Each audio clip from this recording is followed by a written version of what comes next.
Vicepresidente, oggi un sopralluogo a questo recupero importante di una base scout di Cercivento. È un'antica casa che è immersa in questo posto, vicino però al paese di Cercivento, e sarà a disposizione degli scout. È proprio così, è un recupero veramente bellissimo, meraviglioso, è una delle due grandi base scout che ci sono qui in regione, una è a Andreis nel Pordenonese e l'altra è qui, inaugurata il 15 di maggio, quindi da pochissimi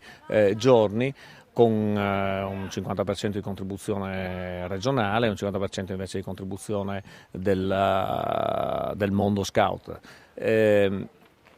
Il tema che noi poniamo oggi all'attenzione è quella di riuscire a dare delle infrastrutture che siano da un lato quelle turistiche, alberghiere, eccetera, dall'altra parte anche una capacità di leggere nel mondo giovanile e di intercettare alcuni segmenti. In questa base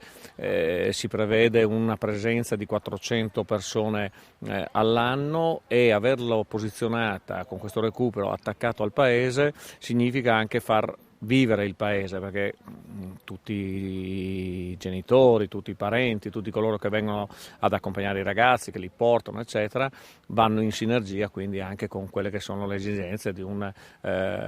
comune come Cercivento, ma anche Sutrio, Ravascleto, questa parte di Carnia meravigliosa, e che ha ovviamente anche bisogno però di presenze.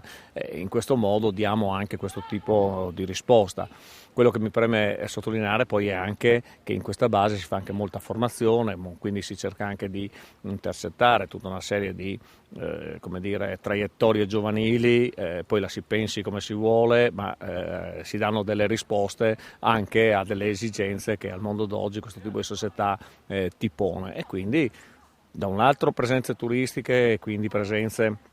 ad aiuto della montagna, dall'altra formazione, capacità di leggere traiettorie giovanili, e quindi io penso denari pubblici ben spesi.